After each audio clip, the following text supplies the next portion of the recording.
Rereading Sandburg. There are stories born to be remembered, and young men read them on the train in the early morning while old men rock next to them, dreaming of youth. There are stories that lose their way early or late, and no matter how they're called for in the middle of the night, never quite find their way back from the forest, never quite grow up.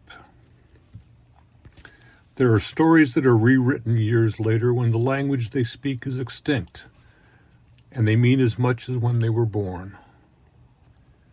There are stories set to paper for one special woman, and maybe she keeps them in a drawer with old photos, and maybe she spills the morning coffee on them and throws them away already forgotten.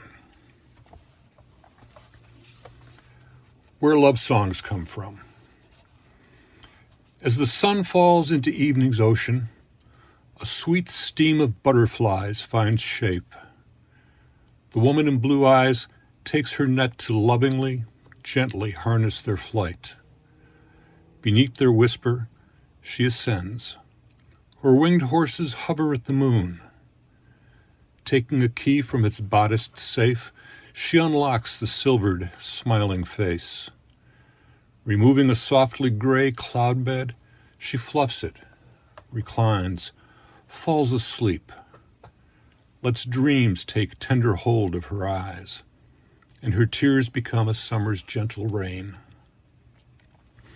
As they fall, the raindrops are transformed, forming streams of letters light and heavy, rivers of letters light and dark, life moist.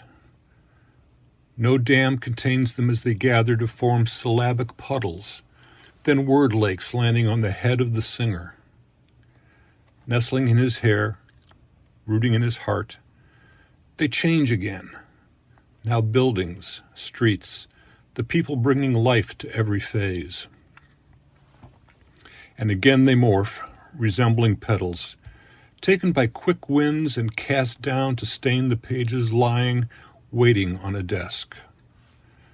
The singer reads the virgin songs. His fingers wound strings above the frets.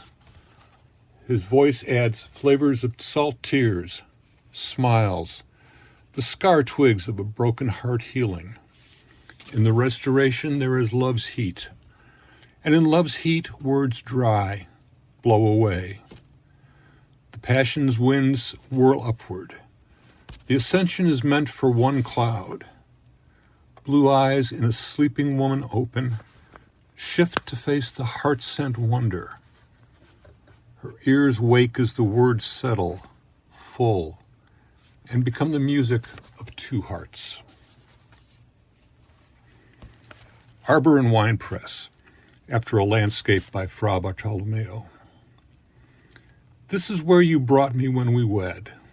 I, 15 and not yet quick with child, though filled with longings passed down by my mother and her own. You, 18, and poorly educated to a life not set before you in the halls your father brought the tutors to. The copse of trees is thinner now, as is my life these years alone. The room in back, where first we took each other, is mine alone, a shrine holding memories that end with you.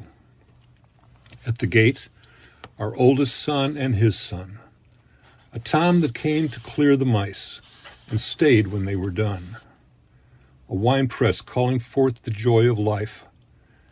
The mist grape is as fruitless as imagined lives without this place. Elegy.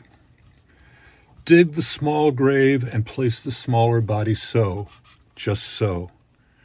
The chill May rain and the warm human tears falling on her head will serve for the ritual washing of this pup, barely 2 days old. Some future digger after truth, alien or human, kneeling with trowel and brush at this grave, will note in clear, careful script the wonder that a people would be so deliberate with the smallest of their God's creatures and so careless of themselves. Thank you.